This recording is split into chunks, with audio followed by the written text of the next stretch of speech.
Dieu soit loué. Nous allons prendre nos Bibles.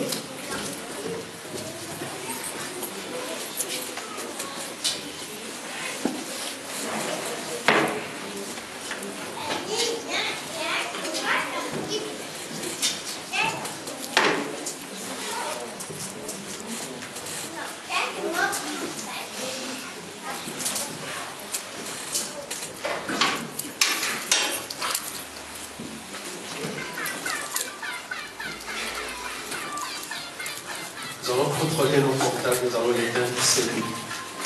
Nous allons éteindre nos portables, s'il vous plaît. Alors, je suis dans le livre de Néhémie. Néhémie chapitre 10, 35 à 38. Néhémie chapitre 10, 35 à 38. Néhémie 10, 35. Jusqu'à 38. Nous résolûmes d'apporter chaque année à la maison de l'Éternel les prémices de notre sol et les prémices de tous les fruits de tous les arbres. D'amener à la maison de notre Dieu, aux sacrificateurs qui font le service dans la maison de notre Dieu, les premiers-nés de nos fils et de notre bétail. Comme il est écrit dans la loi, les premiers-nés de nos bœufs et de nos brebis, d'apporter aux sacrificateurs dans les chambres de la maison de notre Dieu les prémices de notre pâte et nos offrandes, des fruits de tous les arbres, du mou et de l'huile, et de livrer la dîme de notre sol aux Lévites qui doivent la prendre eux-mêmes dans toutes les villes situées sur les terres que nous cultivons.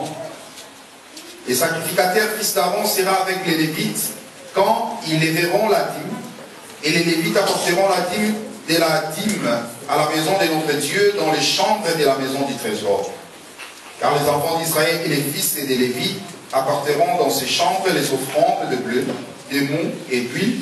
Là sont les ustensiles du sanctuaire, et se tiennent les sacrificateurs qui font le service, les portiers et les chantres. C'est ainsi que nous résolûmes de ne pas abandonner la maison de notre Dieu. Chapitre 12, Néhémie toujours. Néhémie 12. 43 à 44 et puis 47. Néhémie chapitre 12, 43 à 44 et puis le 47e verset. On offrit ces jours-là de nombreux sacrifices et on se livra aux réjouissances car Dieu avait donné au peuple un grand sujet de joie. Les femmes et les enfants se réjouirent aussi et les cris de joie de Jérusalem firent entendus au loin. En ces jours, on établit des hommes ayant la surveillance des chambres qui servaient des magasins pour les offrandes, les prémices et les dîmes, et on les chargea d'y recueillir du territoire des villes les portions assignées par la loi aux sacrificateurs et aux Lévites, car Juda se réjouissait de ce que les sacrificateurs et les Lévites étaient à leur poste. 47. Tout Israël, au temps des Zorobabel et de Néhémie, donna les portions des chantres et des portiers jour par jour. On donna aux Lévites les choses consacrées et les Lévites donnèrent aux fils d'Aaron les choses consacrées. Amen. Je reprends le verset 43. On offrit ces jours-là de nombreux sacrifices et on s'est livré aux réjouissances, car Dieu avait donné au peuple un grand sujet de joie. Les femmes et les enfants se réjouirent aussi, et le cri de joie de Jérusalem furent entendus au loin. 44. En ces jours, on établit des hommes ayant la surveillance des chambres qui servaient de magasins pour les offrandes, le prémices et les dîmes. En fait, c'était juste pour bien voir le mot que j'ai dit la fois passée, parce que quand on l'a lu le dimanche passé, peut-être que vous n'avez pas vu ces mots quand j'ai parlé du verbe emmagasiner. Donc, la maison du trésor, c'était de magasins, c'était des chambres qui étaient du côté latéral du temple, et ces chambres, comme je vous ai dit du temps d'Ézéchias, on l'a prévu pour que cela serve de magasin. Donc, par rapport à Malachie chapitre 3, verset 10, donc ici nous confirmons que quand nous parlons de la maison du trésor, on veut juste dire des magasins, donc amener la dîme là où on le mettait dans les temples. Or, quand on le mettait dans les temples, ce n'était pas dans l'église ou dans l'assemblée ou dans les temples proprement dites, mais c'était plutôt dans un magasin pour servir des nourritures aux sacrificateurs. Et je vous ai confirmé que cette dîme qui entrait dans les temples, ce n'était pas une dîme que le peuple donnait directement au temple, mais c'était la dîme que le lévite doit d'abord le prendre dans les villes ou dans des maisons du peuple, et le lévite doit soutirer la dîme de dîme qu'il doit amener dans les temples. C'était ça que je voulais quand même ajouter par rapport à ce qu'on a vu la fois passée. Alors, le dimanche passé, on s'est arrêté sur la récapitulation. Vous allez remarquer qu'aujourd'hui, je veux terminer avec la lettre. Qui dit terminer avec la lettre, comme vous le savez, nous sommes dans l'évangile éternel, la lettre est tue, n'est-ce pas? Tout ce que je vous ai donné depuis que j'ai commencé, ce n'était que la lettre. Or, la lettre est tue, c'est l'esprit qui vivifie. Nous voulions d'abord expliquer la lettre et après donner la vie, n'est-ce pas? Donc, par rapport à la lettre, il y a des éléments que nous avons vus, que nous voulons maintenant récapituler ensemble. De sorte que s'il y a des gens qui veulent pratiquer la dîme, d'abord on va voir par rapport à la lettre, est-ce que c'est conforme? Si ce n'est pas conforme, alors ils doivent nous expliquer par rapport à quoi ils se sont basés, ou le modèle qu'ils ont pris, c'est par rapport à quel modèle dans la Bible ou dans la lettre. Donc aujourd'hui, nous allons terminer la lettre et ça donne maintenant occasion à toute personne qui avait des questions en ce qui concerne la dîme. Maintenant, c'est possible de poser une question avant que nous puissions maintenant présenter l'enseignement de la dîme. Jusqu'à présent, je n'ai que présenté la lettre. Maintenant, le dimanche prochain, je vais vous présenter maintenant l'enseignement de la dîme. C'est quoi la dîme par rapport à la prophétie? Alors, donc, toute personne qui a déjà une question en ce qui concerne la dîme, vous pouvez le poser après la prédication d'aujourd'hui. Dans le mercredi prochain, quand nous venons, vous pouvez déjà venir avec vos questions. Ou s'il n'y a pas de questions, vous trouvez que vous avez encore un enseignement qui peut balayer cet enseignement. Ici, nous sommes dans l'évangile éternel. Ce n'est pas que comme je présentais cet enseignement, ça veut dire que c'est la fin. Non, on ne peut jamais mettre un point dans un enseignement. Donc, d'autres, si vous avez d'autres enseignements qui peuvent balayer ce que je suis en train de dire, ben venez avec le verset, essayez de nous prouver dans les Écritures par rapport à ce que vous vous confessez en ce qui concerne la dîme. Et là, nous aussi, nous allons vous poser des questions. Comme moi, je suis en train de le présenter, donc j'attends de vous des questions par rapport à cet enseignement. Alors, les dimanches passés, j'étais en train de récapituler en fait notre enseignement pour que nous puissions terminer la partie lettres et entrer la partie spirituelle de cet enseignement. Qu'est-ce que je vous ai dit? J'ai essayé de vous dire qu'Abraham, qui a commencé cette histoire de la dîme, il a donné sa dîme à Melchisedec. À Melchisedec. Or, le pasteur nous a lu le verset dans Hébreux chapitre 7, du 1er jusqu'au 2e ou 3e. On nous a dit que c'est Melchisedec n'était rien d'autre qu'un roi, n'est-ce pas? Il était roi de Salem, mais en même temps, il était aussi sacrificateur. Sacrificateur. Et nous nous sommes dit que si Abraham doit donner la dîme à Melchisedec, qui est roi, nous comprenons que ici, la première partie, il donne la dîme comme la Bible le dit. Donc, il donne la dîme à un roi. Donc là, Abraham est identifié comme peuple, comme il est écrit dans le livre de 1 Samuel chapitre 8. N'est-ce pas? On nous montre que le peuple, comme je vous ai dit dans la loi, on avait aussi prévu que le peuple donne un dixième au roi.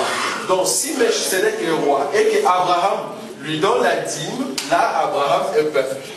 Maintenant, comme étant sacrificateur, j'ai dit que si Abraham doit donner au sacrificateur quelque chose, c'est qu'Abraham a donné, nous ne pouvons pas les considérer comme peuple.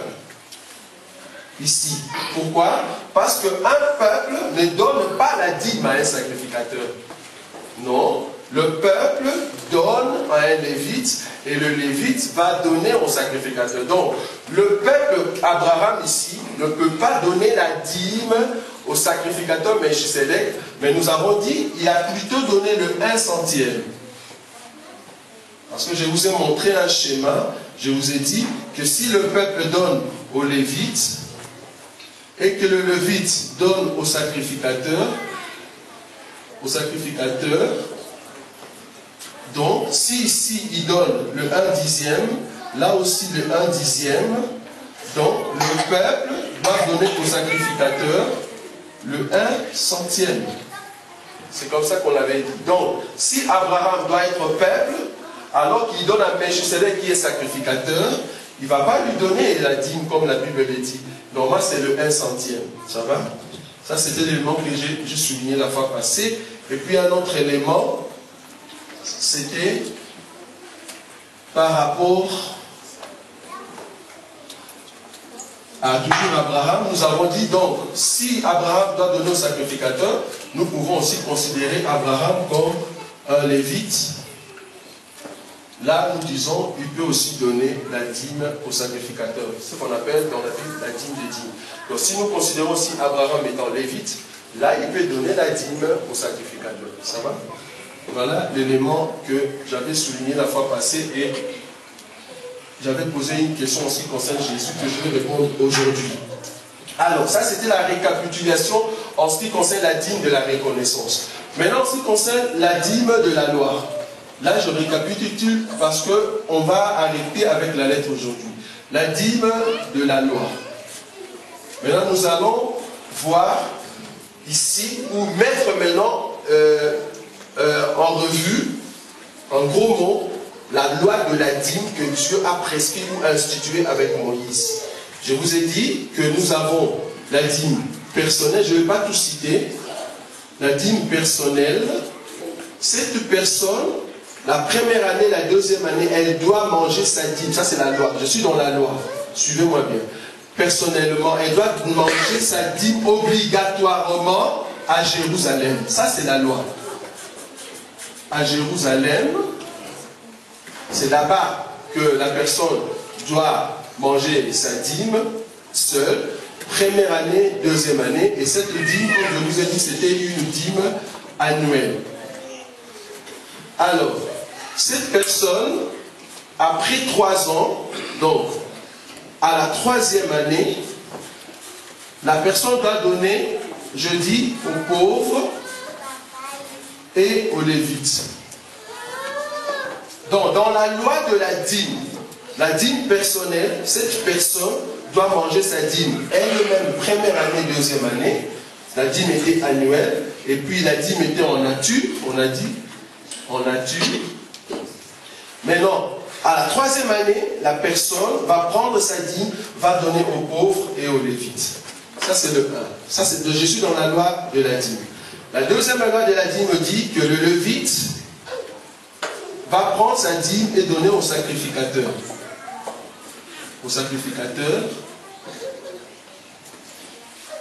J'ai oublié quelque chose. Ici, la dîme personnelle, quand vous le mangez, on va les dire, quand je suis dans Deutéronome 14, quand vous le mangez seul, il y a une promesse. C'est cette promesse que je veux tenir, et quand nous allons expliquer maintenant la prophétie de la dîme, c'est ça qui va nous aider beaucoup. Je suis dans Deutéronome chapitre 14. Nous allons écouter la promesse que Dieu donne par rapport à celui qui mange sa dîme seul. Si tu manges ta dîme seul, qu'est-ce qui va arriver? Je suis dans Deutéronome 14, on va commencer à partir du 22e verset jusqu'au 23. Oui. Deutéronome 14. Oui. Deutéronome 14, à partir du 22. Tu lèveras la dîme de tout ce que produira ta sémence, de ce que rapportera ton champ chaque année, et tu mangeras devant l'Éternel ton Dieu dans le lieu qu'il choisira pour y faire résider son nom. La dîme de ton blé, de ton mou et de ton huile, et les premiers-nés de ton gros et de ton béni bétail, afin que tu apprennes à craindre toujours l'Éternel ton Dieu. Merci. Donc, une personne qui mange sa propre dîme, si tu le fais, la crainte de Dieu va régner dans ton cœur. Maintenant, c'est la question de savoir si, est-ce que quand nous donnons la dîme, est-ce que nous avons directement la crainte de Dieu? Oui. Donc, vous allez comprendre qu'il y a une prophétie cachée par rapport à ça. Parce qu'une personne qui donne la dîme, est-ce qu'il y a la crainte de Dieu dans son cœur? Qui en mange, pardon, qui en mange sa dîme? Est-ce qu'il a la crainte de Dieu en elle? Donc, vous allez comprendre qu'il y a quand même quelque chose. Le pourquoi de cette crainte, on ne le voit pas dans le cœur de ceux qui donnent ou mangent la dîme. Parce que nous, on est habitué à donner que de manger. Voilà. Donc, cette personne qui va manger sa dîme, elle-même, aura la crainte de Dieu. Ça, c'est la première promesse. La deuxième promesse, maintenant, si la personne donne aux Lévites et aux pauvres, hein, ça veut dire qu'il donne aux serviteurs de Dieu, quelle est la promesse liée à cela? Je suis toujours dans Deutéronome 14, 29. 29. Alors viendront les Lévites, qui n'a ni part ni héritage avec toi, l'étranger, l'orphelin et la veuve, qui seront dans tes portes, et ils mangeront et se rassasieront, en fait que l'Éternel ton Dieu te bénisse dans tous les travaux que tu entreprendras de tes mains. Donc cette personne qui va d'abord manger sa dîme la première année, la deuxième année, qu'est-ce qui arrive dans sa vie? La personne va craindre Dieu. Ça, c'est le premier élément. Maintenant, la troisième année, si elle prend sa dîme et donne aux pauvres et aux lévites, qu'est-ce qui va arriver dans sa vie? Dieu va ouvrir le ciel, afin que la bénédiction tombe sur la vie de cette personne. Ça va? Donc là, la personne est bénie. Vous voyez? Donc, nous allons maintenant expliquer dans la prophétie qu'est-ce que cela représente. Ça va? Alors, donc, dans la loi, comme je vous ai dit, je suis en train de clarifier la loi de la dîme, dans la dîme personnelle, le lévite, et deuxième élément, j'ai déjà mis là-bas le pauvre. Trois ici, je vais parler sur le roi. Donc, le peuple, dans la loi de la dîme, il y a aussi la dîme du roi. Donc, le peuple doit aussi donner au roi. Donner au roi. Donc, il y a ces trois-là qui englobent, au fait, la loi de la dîme. Donc, une personne qui veut respecter la loi de la dîme ou qui veut voir les modèles de la dîme, normalement, il faut respecter cette loi. Par rapport à Galates 3, verset 10, la Bible dit, celui qui veut pratiquer ou faire les œuvres de la loi doit pratiquer la loi dans son intégralité. Donc, si nous voulons pratiquer la loi de la dîme, il faut respecter la loi de la dîme. La loi de la dîme, c'est ça. C'est quoi? D'abord, il y a la dîme personnelle, comme je vous ai dit. Il y a aussi les lévites. Et puis, il y a aussi, il faut donner aussi au roi. Alors, un élément très important que nous voulons ajouter à cela, la question qu'on s'est posée la fois passée, pourquoi Jésus n'a pas demandé la dîme? C'était la question qu'on s'est arrêté la fois passée. Nous voulons maintenant voir cela. Je suis dans le livre de Matthieu chapitre 23, un verset que beaucoup m'ont envoyé sur Internet et beaucoup ont commencé déjà à m'énoncer de défis. Bon, gloire à Dieu. Nous allons rester dans la parole vraie. Matthieu chapitre 23, verset 23. Nous allons les lire. C'est la première fois qu'on utilise le mot dîme, en tout cas dans la partie qu'on appelle la Nouvelle Alliance. Matthieu 23, 23. Malheur à vous, scribes et pharisiens hypocrites, parce que vous payez la dîme de la menthe, de la nette et du cumin, et que vous laissez ce qui est plus important dans la loi, la justice, la miséricorde et la fidélité. C'est là ce qu'il fallait pratiquer sans négliger les autres choses. Bien-aimés, ici, nous voyons clair, même si la personne ne sait pas comprendre les Écritures. Ici, Jésus ne demande pas la dîme. Moins encore, nous comprenons qu'ici, nous sommes encore dans la loi. Il a bien dit, selon la loi. Donc, Jésus reconnaît dans ces versets que la dîme est une pratique de la loi. Ça, c'est un. Deuxièmement, il reconnaît que la dîme n'est pas la loi la plus importante. C'est le verset, je suis encore dans le lettre. Dans le verset ici, nous allons le répondre calmement parce que c'est un verset que beaucoup pensent que, comme c'est écrit dans le Nouveau Testament, eux-mêmes ils disent, ah mais non, regarde, parce que j'ai défié en fait les hommes de Dieu. Je ne sais pas si vous êtes au courant, vous qui aimez un peu le Facebook. J'ai défié les hommes de Dieu. Je leur ai dit, s'il y a une personne qui peut me donner juste un verset, pas deux, un verset qui montre dans la Bible que Jésus a demandé la dîme, ou les apôtres, ils ont donné la dîme ou demandé la dîme. Si vous avez ces versets-là, venez, moi je vais vous donner 10 000 euros. Et je vous dis, tous les pasteurs ont commencé à chercher dans la Bible. Et il y a beaucoup qui sont en train de regarder, ils m'ont donné ces versets. Il y a un qui m'a donné le verset de Luc au chapitre 18. Là où Jésus est en train de dire à un pharisien qui priait, il dit, ah moi je donne. J'ai dit, mais frère, mais regardez, tu vois le publicité, il est justifié. Mais pourquoi la dîme n'a pas justifié la personne? Et là, Jésus ne demande pas la dîme. Moi, ma question, c'est de savoir est-ce que Jésus a demandé la dîme, oui ou non? Parce qu'il est sacrificateur en même temps roi. Il n'a pas demandé la dîme. Les apôtres, ils n'ont pas demandé. S'ils ont demandé, il y a un qui m'a donné le verset d'Anania. J'ai dit, c'est grave, hein? Le verset d'Anania où une personne, il va sur sa propriété, sa maison, et elle prend une partie, il dit, ah non, voilà, là c'est la dîme. Non, c'est pas la dîme. Même si c'est la dîme, est-ce qu'on donne tout, tout ce qu'on a? Est-ce que c'est la dîme? On a là grillé la donc là, et puis qu'est-ce que je fais? Bon là, le pasteur Philippe m'a dit, là tu fais un peu la publicité de l'évangile éternel. J'ai dit, mais si c'est le seul évangile qui guérit, je suis obligé de le faire. Je leur ai dit, peut-être la réponse, au lieu de l'aller chercher loin, consultez-nous sur Internet, sur Évangile éternel. Peut-être vous aurez des réponses. Il y a des bien-aimés qui savent expliquer les choses. Peut-être qu'ils ont la réponse. Comme ça, je vais vous donner les 10 000 euros. Et puis voilà, il y a tout le monde qui essaie d'insulter aussi. Mais je dis gloire à Dieu. Moi, je donnais la question et je leur ai dit, je vous donne 2 mots. Commencez à chercher comme vous voulez. Donc vous avez tout le temps de rechercher la réponse. Alors, dans Matthieu, chapitre 23, verset 23, Jésus ne demande pas la dîme. Non. Et au contraire, Jésus reconnaît que la dîme est une pratique de la loi. Il reconnaît. Oui. J'aimerais savoir, vous avez aussi un verset que Jésus et les apôtres interdisent les gens de donner la dîme. Ah non, ça aussi, j'en ai pas. Bon, si tu as aussi des versets, moi je te donne. Dis-moi, je suis sincère, parce que je sais qu'il n'y en a pas. Ah, je suis sincère, je l'ai dit, non? Je suis sincère. Ah, non, non, 10 000 euros fait. Si j'avais le verset, j'allais te donner. Moi, je suis désolé. Moi, alors, j'ai bien précisé sur Facebook que la génisse ne répond pas. Donc, si tu es de la génisse, tu ne vas pas répondre. Ah, c'est pas pour nous. Non, non, c'est pas pour nous. Oh. Dans la maison, j'ai peur dans la maison. Dans la maison, il ne faut pas donner tu verras une personne qui vient avec un verset, puis tes 10 000 sont partis. Ah oui. J'avais bien dit sur Facebook que la génisse ne répond pas. Et si vous posez la question à la génisse ne va rien dire. Voilà. Ça, c'est la maison. Dans la maison, ne me répondez pas.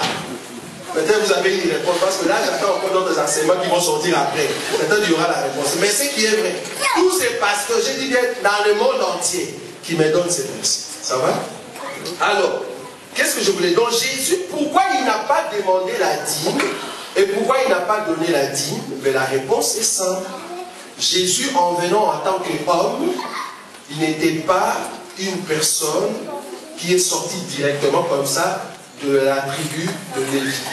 Donc il ne peut pas travailler dans les temples et aller percevoir des dîmes dans de maisons. Parce que la loi disait, comme je vous ai dit, il faut que le Lévi, dans la chair, avec les sangs, aille lui-même chercher la dîme dans de maisons. Mais nous croyons qu'il est Lévi. Mais là, quand nous l'expliquons. Mais dans la chair comme ça, il ne pouvait pas. Ça, c'est un. Deuxièmement, en tant que roi, nous croyons qu'il est roi, mais quand il est venu dans la chair comme ça, il n'était pas encore roi établi. Donc il ne peut pas percevoir la dîme auprès du peuple. Donc c'est pour ça qu'on ne peut pas lui donner la dîme et il ne peut pas demander la dîme. Et pourquoi il n'a pas donné la dîme? C'est parce que pour donner la dîme étant peuple, il faut avoir de la terre. Donc un terrain que tu cultives et tu vas récolter, tu prends la dîme, tu donnes. En tant que lévite, il faut être un lévite pour aller prendre d'abord quelque part et enlever la dîme de la dîme pour aller donner au sacrificateur. Donc, dans la nature humaine comme ça de Jésus, c'est difficile qu'il puisse demander et donner la dîme. C'est la même chose avec les apôtres. Donc c'était ça la question qui était si simple pour répondre à cela. Alors, je veux lire un verset, parce que ici je suis à la maison et je suis très calme. Donc pour les bien-aimés qui vont nous suivre sur YouTube, comprenez que quand je suis dans la maison, je parle vraiment comme un enfant. Parce que ici il y a des parents, ici dans la maison il y a ceux qui sont plus âgés que moi. Mais quand je suis sur des émissions, sur des radios, là je tiens plutôt un langage d'une personne qui est sûre de ce qu'il est en train de dire. Ça va?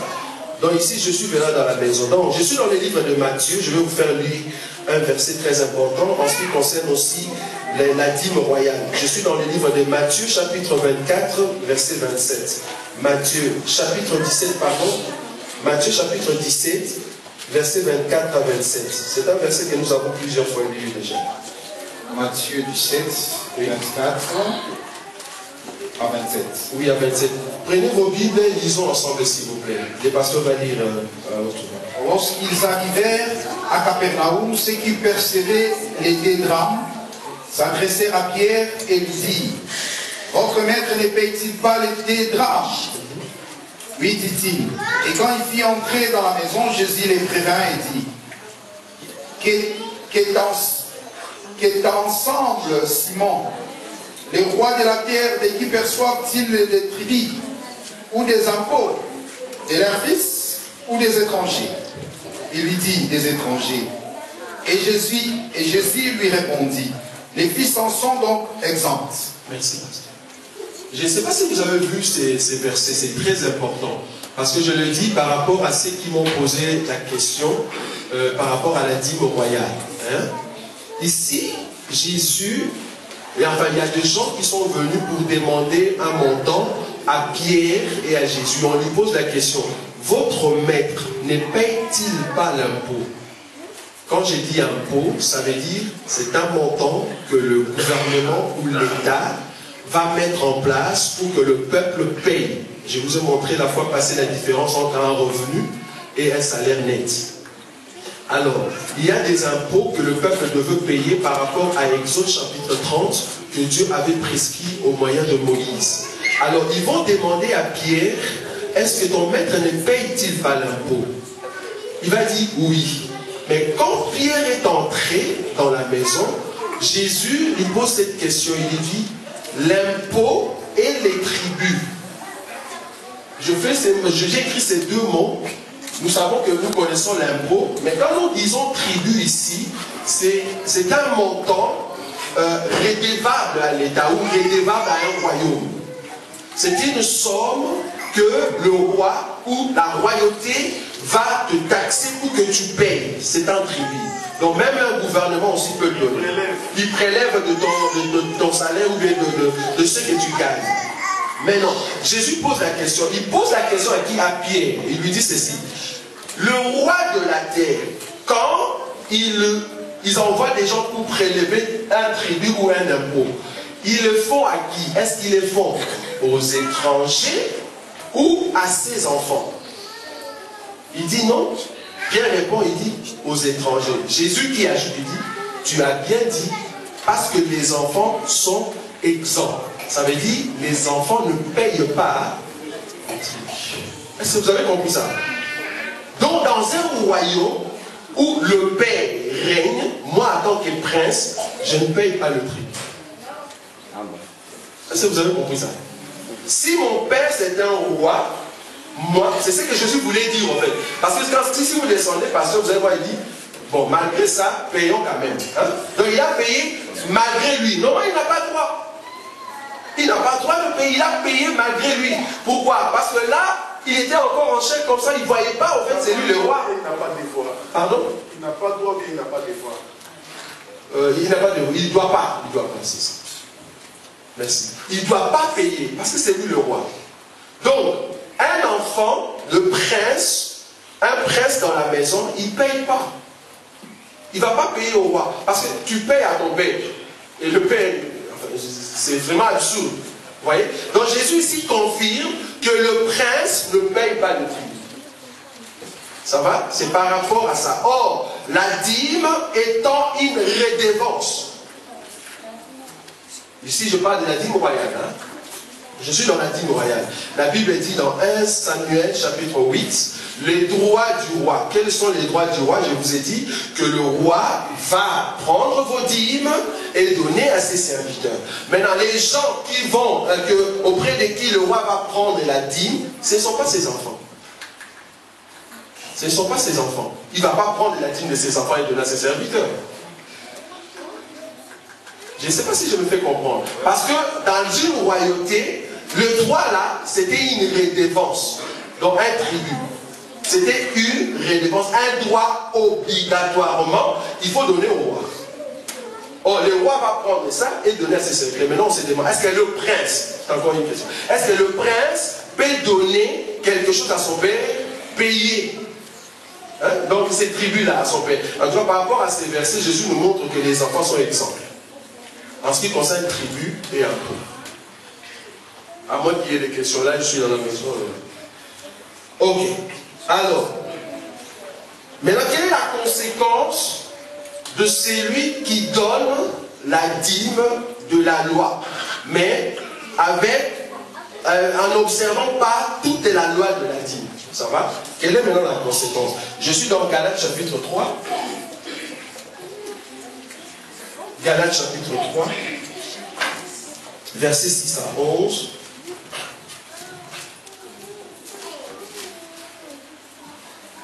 Galates chapitre 3.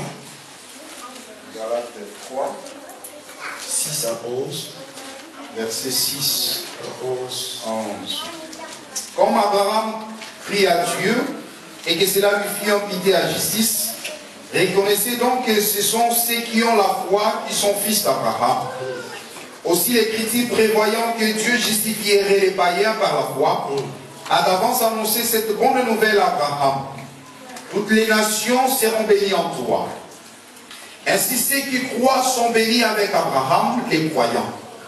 Car tous ceux qui s'attachent aux œuvres de la loi sont sous la malédiction.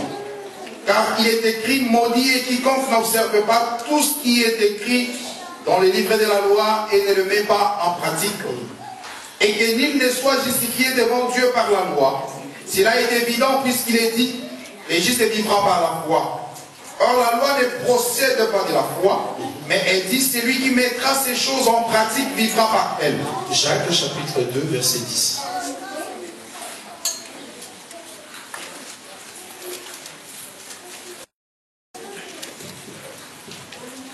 Jacques chapitre 2 verset 10. Jacques 2, 10. Car quiconque observe toute la loi, mais pêche contre un seul commandement, devient coupable de tous. Merci, pasteur. Ici, je veux que, comme je vous ai dit aujourd'hui, je vais terminer avec la lettre, mais je voulais que nous, vous et moi, que nous soyons d'abord d'accord que la lettre ici que je présentais depuis 4 semaines, que la dîme était une pratique de la loi. Et que si la dîme était une pratique de la loi, comme d'autres pasteurs m'ont dit, ah non, non, non, nous ne donnons pas la dîme de la loi, frère, nous donnons la dîme d'Abraham. Ah, ok. Si vous donnez la dîme d'Abraham, comme on l'a vu, cette dîme peut se donner qu'une seule fois. Mais non, comment est-ce que la dîme d'Abraham peut devenir mensuelle? Là, je ne saisis pas bien. Vous voyez, c'est encore déjà des questions. À d'autres disent, non, oui, oui, nous donnons la dîme de la loi, mais nous ne sommes plus sous la loi. Oh. Maintenant, moi, je repose la question, parce que là, il faut toujours poser des questions. Il dit, non, non, nous donnons la dîme de la loi. Je dis, comment? Il dit, mais nous passons au moyen d'un pasteur. Donc, c'est vraiment la loi. Donc, le peuple qui donne à un lévite, vous voyez, donc, nous passons au moyen d'un pasteur ou d'un apôtre. Nous donnons la dîme à Dieu, mais au moyen d'un pasteur. J'ai dit, ok, si c'est la dîme de la loi que vous donnez, donc nous sommes encore dans la loi, il dit, non, non, non, nous ne sommes plus dans la loi. D'ailleurs, le lévite, c'est un lévite spirituel. Ah, j'ai dit, ah, ça c'est bien. Donc, si le pasteur, c'est un lévite spirituel, donc la dîme doit aussi être spirituelle. Est-ce que vous avez compris ça? Comment nous allons garder une dîme matérielle et que les lévites restent toujours spirituels?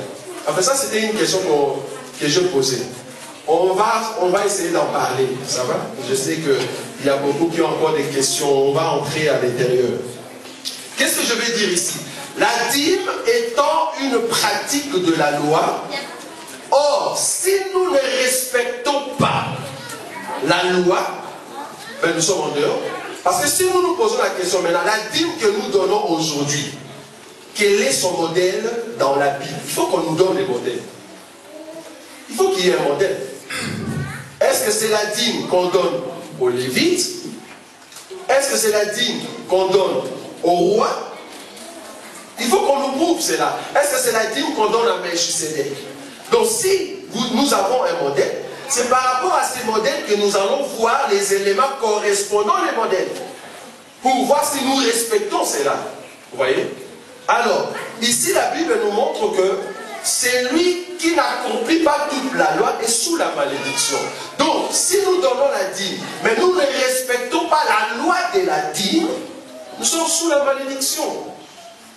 Parce qu'il faut respecter la loi là. Si la dîme existe, ok, donnons selon la loi de la dîme. Donnons selon la loi de la dîme. Là, Dieu va nous bénir. Je vous ai dit, il y a deux promesses. Il y a la promesse de la crainte de Dieu et il y a la promesse de la bénédiction.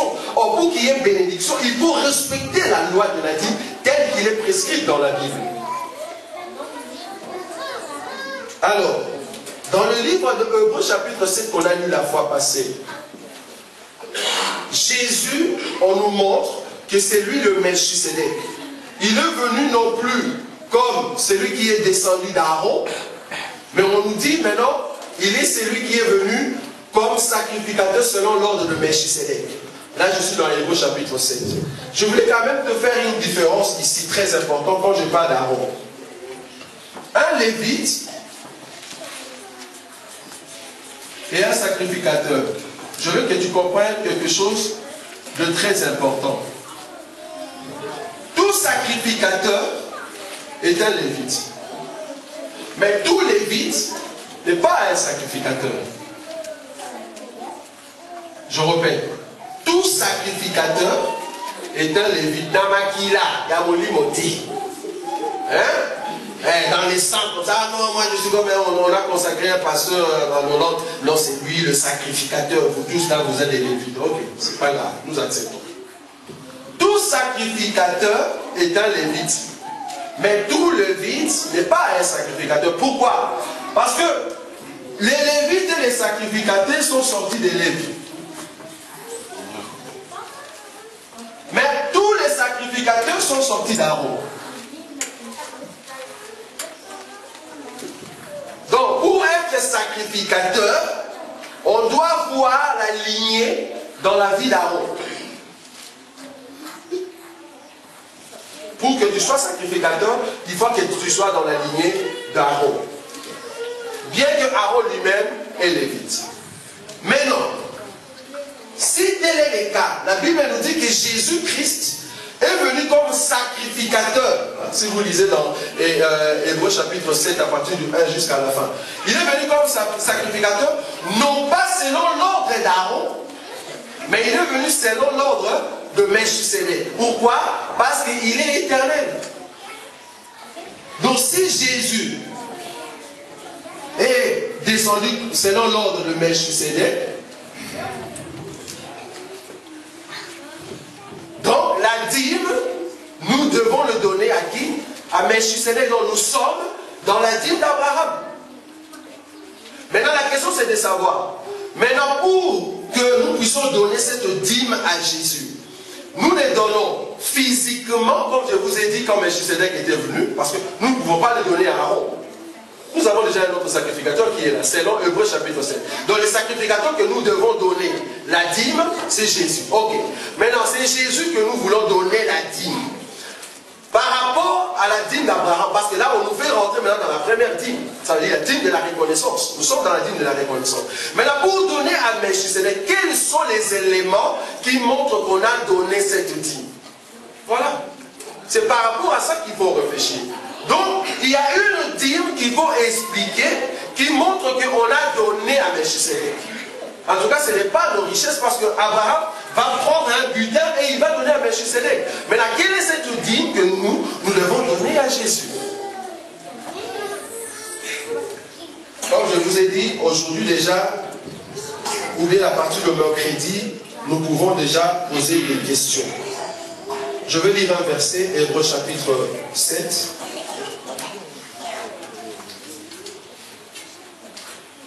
Oui, pasteur. Hébreux chapitre 7. À partir du verset 4, pasteur. Comme ça, le peuple va entendre ce qui s'est dit dans ces chapitres. Verset 7, et à partir du verset 4. Considérez combien grand c'est lui auquel les patriarches Abraham donna la dîme du mi-temps. C'est les fils de Lévi qui exercent les sacerdoces ont, d'après la loi, l'ordre d'élever la dîme sur le peuple, c'est-à-dire sur leurs frères, qui cependant sont ici des reins d'Abraham. Et lui qui ne tuerait pas de son origine, il éleva la dîme sur Abraham. Et il bénit celui qui avait les promesses. Or, c'est sans contredit l'inférieur qui est béni par le supérieur. Et voici ceux qui perçoivent la dîme sont des hommes mortels. Mais là, c'est celui dont il est attesté qu'il est vivant. Et puis, Lévi qui perçoit la dîme l'a payé, pour ainsi dire, par Abraham. Car il était encore dans les reins de son père lorsque Melchisedec alla au devant d'Abraham. On continue, pasteur. Si donc la perfection avait été possible par les sacerdoces lévitiques, merci, continue, pasteur. Car c'est sur ces sacerdoces que repose la loi donnée au peuple. Était-il encore nécessaire qu'il paraisse un autre sacrificateur selon l'ordre de Melchisedec et non selon l'ordre d'Aaron? Car les sacerdoces étant changés, il y a aussi nécessairement un changement des lois. Merci, tout est maintenant. On dit ici, tout est maintenant, on dit ici, dans verset 11, si donc la perfection avait été possible par les sacerdoces lévitiques, car c'est sur ces sacerdoces que repose la loi donnée au peuple, qu'était-il encore besoin qu'il parût un autre sacrificateur selon l'ordre de Melchisedec, et non selon l'ordre d'Aaron? Car le sacerdoce étant changé, nécessairement aussi, il y a un changement de loi. Et il faut voir maintenant cette loi, pour que dans cette loi-là, comment on l'a dit. Je ne sais pas si je me fais confiance. Donc il faut maintenant voir la nouvelle loi, pour regarder dans cette loi, comment nous, aujourd'hui les chrétiens, nous devons donner la dîme. Hein? On continue. 13. Verset 13. En effet, celui de qui ces choses sont dites appartient à une autre tribu, dont aucun membre n'a fait le service de l'autel. Car il est notoire que notre Seigneur est sorti de Juda, tribu dont Moïse n'a rien dit pour ce qui concerne les sacerdoces. Cela devient plus évident encore quand il paraît un autre sacrificateur à la ressemblance de Melchisedec, institué non d'après la loi d'une ordonnance charnelle, mais selon la puissance d'une vie impérissable. Car ces témoignages lui est rendu, tu es sacrificateur pour toujours selon l'ordre de Melchisedec. Les 18 depuis la fin. Et ainsi abolition d'une ordonnance antérieure à cause de son impuissance et de son inutilité. Merci, pasteur. On dit ici dans 18, il y a ainsi abolition de la première ordonnance. Pourquoi? Parce que nous avons un nouveau sacrificateur. Nous avons un nouveau sacrificateur, non plus selon l'ordre d'Aaron, mais les sacrificateurs que nous avons maintenant, c'est selon l'ordre de Melchisedec. Ça veut dire, si nous devons donner la dîme, nous devons donner notre dîme à Melchisedec par rapport à la loi du nouveau sacrificateur. Maintenant, la question c'est de savoir, est-ce que le nouveau sacrificateur nous a montré une nouvelle manière pour donner la dîme? En tout cas, moi je vérifie dans les Écritures, je dis bien en tout cas moi, je vérifie dans les Écritures, en tout cas le nouveau sacrificateur ne nous a pas donné un nouveau modèle, comment donner le 1/10. J'insiste sur le 1/10. Mais plutôt que ce que moi je vis dans la parole de Dieu. Donc il nous a montré une nouvelle manière de donner dans son travail. Je suis dans le livre de Galates chapitre 6 verset 6. La Bible dit, faites part de vos biens, de tous vos biens. Je souligne ce mot-là, de tous vos biens à ceux qui vous enseignent la parole de Dieu. Donc là, Jésus, c'est comme s'il voulait nous dire, au lieu d'être sous la loi de donner 1/10, mais celui qui me reçoit en tant que sacrificateur, il va tout donner. Je ne sais pas si vous m'avez bien saisi. Donc ici, ici, Jésus nous montre que celui qui reçoit la personne de ces nouveaux sacrificateurs, il va tout donner, il va faire part de tous ses biens à ceux qui annoncent la parole de Dieu. Je suis dans Galates chapitre 6, verset 6.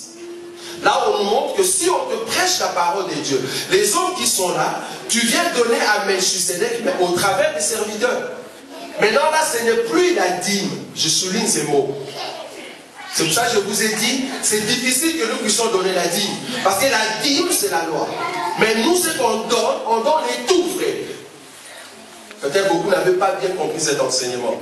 On ne donne plus la dîme. Parce que si nous donnons la dîme, le 1/10, nous sommes dans la loi. Parce que tu veux respecter le 1/10. Or, en suivant toute la loi de la dîme, c'est difficile.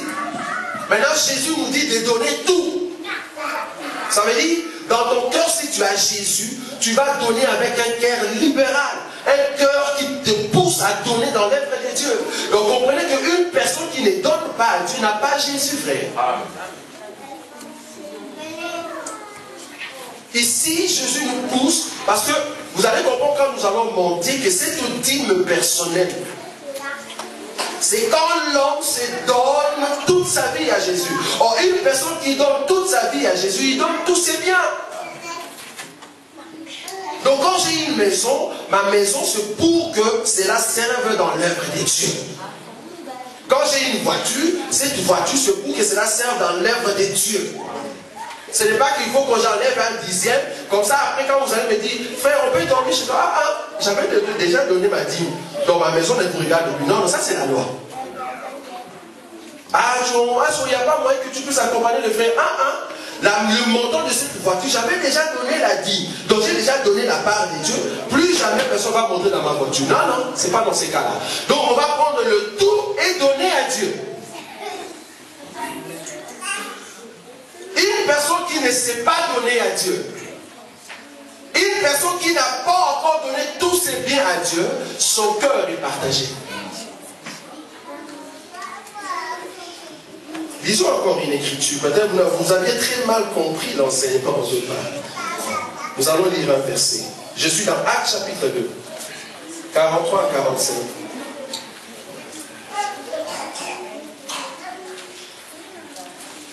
Acte 2, oui, 43 à 45.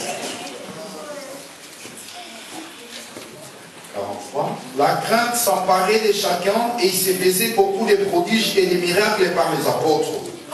Tous ceux qui croyaient étaient dans le même lieu et ils avaient tout en commun. 45. 43 à 45.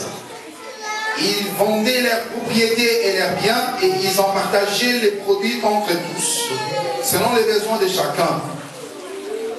Ils étaient chaque jour tous ensemble assis au temple et ils rompaient les pains dans les maisons et prenaient leur nourriture avec joie et simplicité de cœur. Merci, pasteur. Donc ici, nous voyons des bien-aimés, quand ils ont reçu l'évangile éternel, frère, ils ont reçu la parole venant de Jésus, leur cœur est transformé. La Bible dit, il y a eu la crainte qui est entrée dans leur vie. Dans la prière, ils demeuraient dans la prière pour adorer ce Jésus-là, le sacrificateur, le nouveau sacrificateur, selon l'ordre de Melchisedec. Qu'est-ce qui s'est passé dans leur vie? Ils se sont sentis comme si leur centre d'intérêt avait changé. Ça veut dire, si dans ta tête, le centre d'intérêt c'était d'avoir de maisons, ils vont commencer à prendre leur maison et commencer à vendre. Et l'argent, qu'est-ce qu'ils font? Ils la mettent dans l'assemblée afin que s'il y a des pauvres, qu'ils puissent partager cela. Donc Jésus a changé leur manière de voir les choses en ce qui concerne les données. Parce que si c'était la loi, qu'est-ce qu'ils allaient faire? Ils regardent le montant de la maison, ils prennent que le 1/10, ils l'amènent dans l'assemblée. Mais ce n'est pas le cas ici. Le cas ici, une personne qui est transformée par Jésus, il est prêt de vendre tout ce qu'il a. Et les hommes de Dieu qui nous annoncent la parole de Dieu, la Bible reconnaît qu'ils ont droit à un salaire. Ça, je ne le refuse pas. Peut-être que vous avez très mal compris l'enseignement au départ. Tout serviteur de Dieu, c'est un devoir. Je dis bien, un devoir. Peut-être que vous allez dire, il n'y a pas d'écriture. Non, je vais vous donner l'écriture. C'est un devoir de percevoir un salaire. Je n'ai pas dit la dîme, je dis un salaire. Il a droit de percevoir un salaire à ceux qui l'entendent quand il parle de la part de Jésus. Je suis dans le livre de Romains, chapitre 4, verset 4. C'est un devoir au peuple de donner le serviteur de Dieu quelque chose. Parce que le salaire, c'est un dû. Romains, chapitre 4, verset 4. Romains 4, 4. Oui. Or, celui qui fait une œuvre, le salaire est imputé non comme une grâce, mais comme une chose due. Ah, le salaire est imputé non pas comme une grâce. La Bible n'a pas dit ça. Quand vous donnez aux hommes de Dieu, c'est un dû. Un dû. Maintenant, de votre part, est-ce que quand vous donnez aux hommes de Dieu, c'est la dîme? Je dis non. Il faut que dans votre cœur, que vous ayez cet esprit de libéralité. Ça veut dire, si vous avez 1000 euros, ce jour-là, les sacrificateurs, selon l'ordre de Melchisédek, te touchent. Tu prends les 1000 euros, tu donnes. T'as mort que ça y est. Parce que là, dans la dîme, tu vas dire, ok, je vais donner 100 euros. Mais ici, je suis en train de te présenter cet évangile par rapport à ce nouveau sacrificateur, que quand il te touche, quand tu as un salaire, le salaire est un dû pour les hommes de Dieu. Quand cet homme te touche, tu peux donner 1000 euros calmement et tu es calme, frère. Et tu vas voir que la bénédiction va te suivre. Ah, tu es calme, tu es dans la douceur.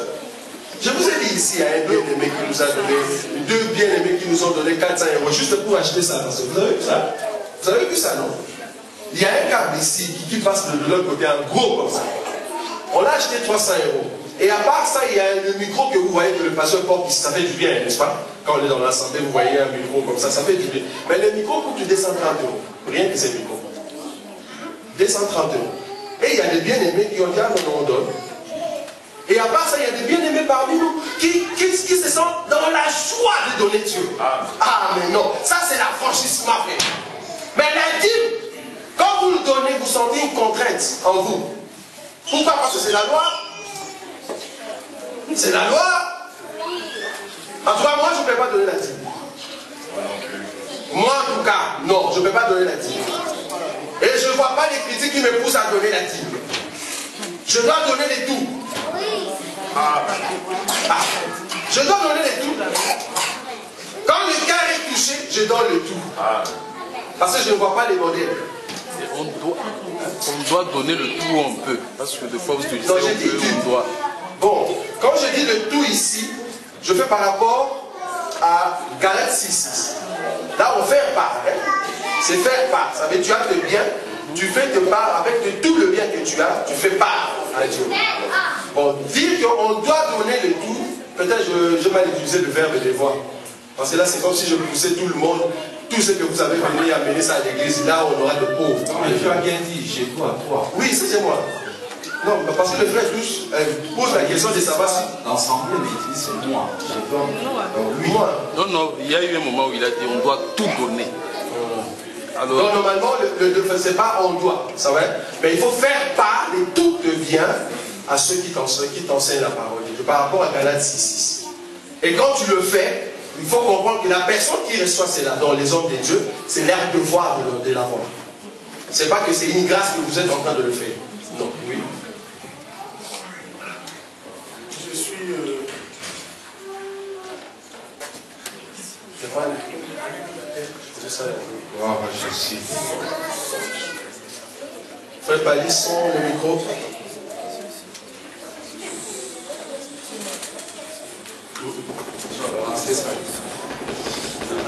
Non, c'est pas bon ça.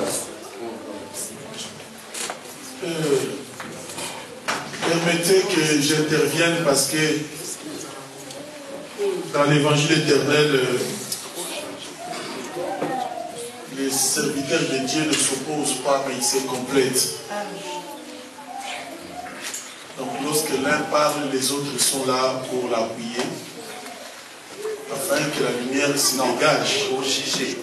Non, pour l'appuyer, s'il est sur la bonne voie, appuyer, s'il est sur la mauvaise voie, vous connaissez vous-même comment les étincelles J'aimerais naturellement dire au frère Roger de ne pas marchander une parole qui sort de sa bouche. Quand tu as dit on donne tout, on doit donner tout, moi j'ai dit Amen. Amen. On ne doit pas dire, ce sont les égoïstes. Les gens qui ne veulent pas donner à Dieu, qui veulent marchander. Parce que la plus grande chose que tu peux donner à Dieu, d'abord c'est ta propre vie. Lorsque entre l'argent, les maisons, les voitures, les biens et toi, qu'est-ce qui est beaucoup plus glorieux, plus grand devant Dieu? C'est ta vie. Si tu donnes à Dieu déjà ta vie,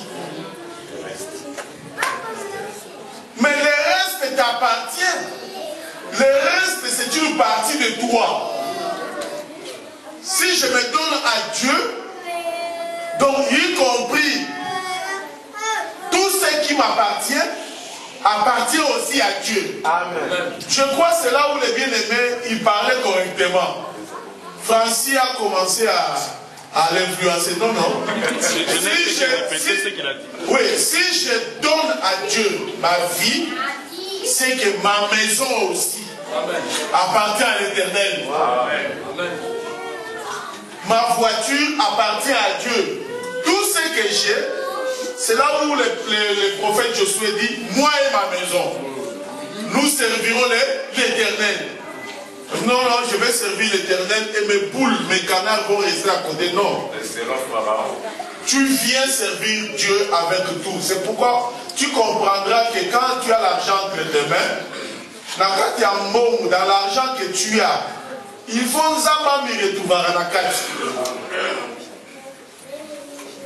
dans les habillements que tu as, il faut que vous savez pourquoi ici au milieu de nous, on ne se fait pas de cadeaux. Ok, voilà, ma chose au bureau, on dit, ah, robot, pourquoi ça ne se fait pas? Parce que dans tout ce que tu as, il n'y a pas Dieu dedans.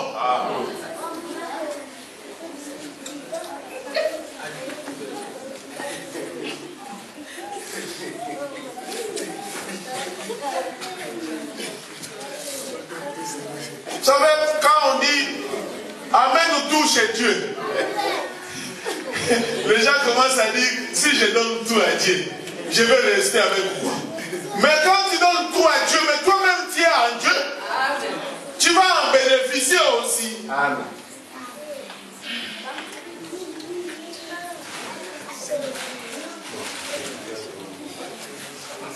Vous serez heureux. Non seulement parce que vous écoutez, mais lorsque vous mettez ces choses en pratique, amen, la joie vous comblera. Amen. Que le Seigneur vous soit favorable. Amen. Que Dieu soit loué. Merci beaucoup, apôtre. Donc vous avez compris que avec le nouveau sacrificateur, selon l'ordre de Melchisédek, nous donnons tout. Ça va? Donc oui. Je peux poser une question ou mercredi? Mercredi c'est mieux. Ça va? Je vous ai dit, maintenant c'est ouvert. Hein? Maintenant c'est ouvert, on peut poser des questions. Ça va? Donc là que j'ai terminé la lettre, on peut maintenant poser des questions. On reste dans la lettre. Ne m'amenez pas de révélation, on n'est pas encore dans la révélation s'il vous plaît. Nous allons rester que dans la lettre. Ça va? Parce que je sais que l'Église se prépare déjà avec des bombes de la révélation. Ah, on est encore dans la lettre. Amène-nous les choses présentées par la lettre et nous serons bénis. Oui, prêts. La dit au niveau du roi, c'était après la troisième année, c'était quoi en fait qu'est-ce qu'on a écrit dans on n'a pas mentionné, c'est pas précisé. C'est pas précisé en tout cas dans 1 Samuel 8. Je ne sais pas, frère héritier. Parce qu'il y a un roi qui a reçu la vie.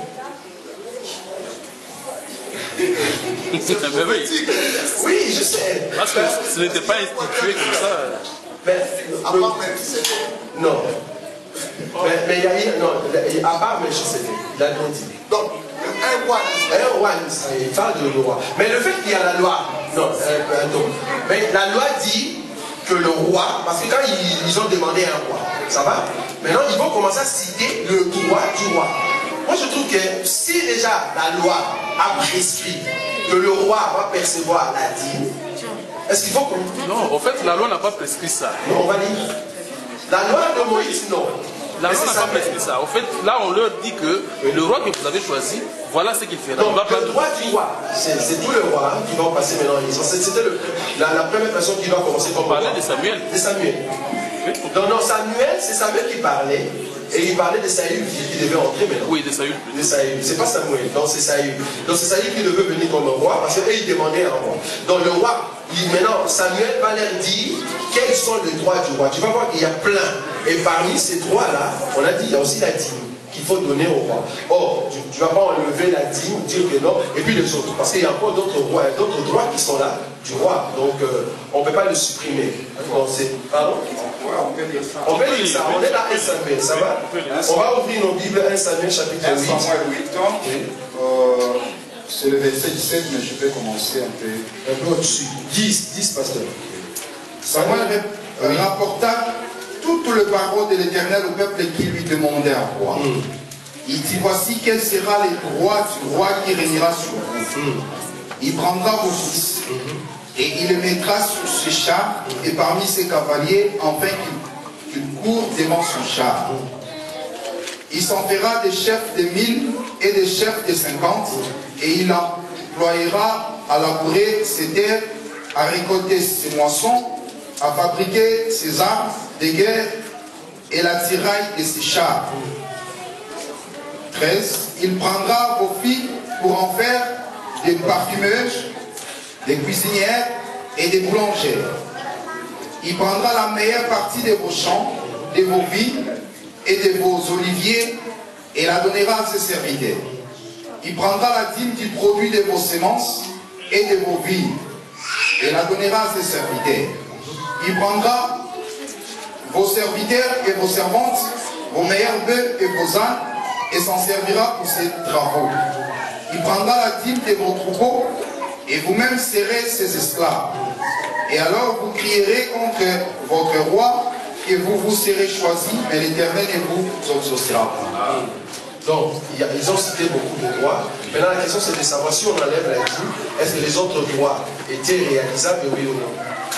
Bon, parce qu'au fait là, le verset, le tout dernier, 17. on dit, et alors, 18. le 18. Et alors, vous crierez contre votre roi que vous serez choisi. Mais l'Éternel ne vous exaucera point. Là, moi je comprends qu'on parle de Saoul. Parce que quelqu'un comme David, ce n'est pas le peuple qui l'a choisi. Donc c'est un roi que Dieu lui-même a établi. Mais là on parle de Saoul, voilà ce que Saoul va faire. Mais là du moins tu confirmes que Saül a reçu la dîme, oui ou non? Oui, Saül a reçu. Mais est-ce que tous les autres rois qui ont suivi, est-ce que c'était une loi qui était instituée que tous les rois d'Israël recevront cette dîme? Parce que le frère dit non. Bon, on va en parler le même. Ça va? On va en parler le même. Parce que là, la façon que le frère présente, c'est comme s'il n'y a que Saül qui a reçu ces droits. C'est comme ça que moi je comprends. Ok, on va en parler le même. Mais du moins, ici, Samuel va citer tout le droit que le roi doit avoir. Et parmi ces droits, nous avons la dîme. Ça va? Donc ici, pour terminer la partie lettres de cet enseignement, nous voulons dire au peuple des dieux que c'est lui qui a reçu Jésus, le nouveau sacrificateur selon l'ordre de Melchisedec. Il est prêt de sacrifier sa vie pour que l'œuvre de Dieu puisse aller de l'avant. Ne travaillons pas avec négligence alors que Jésus-Christ a gagné notre cœur. Si Dieu a gagné ton cœur, sois prêt de travailler et de donner à Dieu avec un cœur libéral, un cœur de choix quand tu donnes à Dieu. Parce que c'est ça que Dieu aime, comme il est écrit dans le livre des Corinthiens. Quand vous donnez à Dieu avec un cœur joyeux, Dieu est content. Donc, soyez prêts, ensemble, que quand nous travaillons, quand nous annonçons la parole de Dieu, nous devons aussi participer avec tous nos biens pour que l'œuvre puisse aller de l'avant. Alors, je vais demander à l'ensemble, parce que le mercredi, on aura des questions avec les bien-aimés qui vont venir. Donc, venez nombreux et posez aussi des questions. Pour ce faire, Étant donné que nous avons compris l'importance qu'il y a pour une personne qui donne à Dieu, je voulais que le peuple des dieux essaye de donner à Dieu quelque chose qui vous monte au cœur. En tout cas, moi je ne sais pas ce que vous gagnez, je ne sais pas ce qui est dans ton cœur, mais du moins ce que je sais, tu es affranchi. Par rapport à l'affranchissement, par rapport à celui qui habite dans ton cœur, ce que tu peux résoudre dans ton cœur, de donner à Dieu. Mais on ne le fera pas aujourd'hui. Aujourd'hui, donne comme vous avez l'habitude. Mais je veux ici que tu te mets dans la tête que tu veux vraiment donner quelque chose qui te pousse vraiment à montrer que tu l'aimes beaucoup. Je sais que ce que tu donnes, tu l'aimes déjà. Ça, je suis d'accord. Mais ici, je suis dans l'idée où une personne est fou de Jésus. Un fou. Il ne réfléchit même pas, en fait. Parce que quand on est amoureux, on ne réfléchit plus. Donc, dans cette folie de l'amour de Jésus, essaye de voir ce que tu peux lui donner. On ne va pas les donner aujourd'hui, mais on va les donner dans 2 dimanches. Ce n'est pas les dimanches prochains, mais c'est les dimanches qui viennent. Vous allez amener cette offrande et nous allons essayer de compter ensemble pour que nous puissions faire avancer cette œuvre. Je vous dis que cette œuvre a besoin d'argent. Nous-mêmes ici dans la musique, on a essayé d'évaluer ce que nous pouvons avoir dans cet ensemble pour que l'œuvre puisse aller de l'avant en ce qui concerne la musique. On est dans environ dans les 3 000 €. Et à part ça, pour que l'œuvre, cet évangile, puisse aller de l'avant, nous avons besoin d'utiliser les technologies actuelles. Pour utiliser ces technologies, il faut que le peuple se sente comme de fou de Jésus. Comme ça, l'œuvre va aller de l'avant. Nous avons besoin de l'argent pour acheter du matériel dans cette assemblée. Si Dieu vous met à cœur de donner quelque chose de la folie pour ces grands dieux, vous allez le faire dans 2 dimanches. Pas aujourd'hui, pas les dimanches prochains, mais l'autre dimanche. Venez et Dieu ne manquera pas de vous combler de sa grâce. Ça, je suis sûr. Donc, nous avons besoin de 5 000 €. Hein? 5 000 €. Moi, je crois que s'il y a des fous au milieu de nous qui aiment Jésus à la folie, tu peux venir et dire, je prends le salaire du mois, je vous donne. Ça fait déjà 1 000 €. Donc là, on en reste avec 4. Et je vous assure, quand nous aurons le montant de 5 000, nous allons vous montrer ce que nous allons faire dans cette salle pour que vous compreniez. Bien que les hommes de Dieu, ils ont le devoir d'avoir quelque chose auprès de vous, mais nous allons acheter le matériel que vous-même, vous allez voir, ah non, dans l'assemblée, les hommes de Dieu n'utilisent pas notre argent pour leur bien. Nous allons l'utiliser pour l'avancement de ce peuple. Je vous dis, il y a un peuple nombreux qui attend cet évangile-là. Or, pour qu'ils puissent entendre cet évangile, nous devons utiliser les technologies actuelles. Or, pour utiliser les technologies actuelles, il nous faut de l'argent. Nous avons besoin de 5 000 €. Mettez-vous dans votre tête que ce que vous pouvez apporter à Dieu pour que nous ayons les montants de 5 000 €. Nous allons nous mettre debout.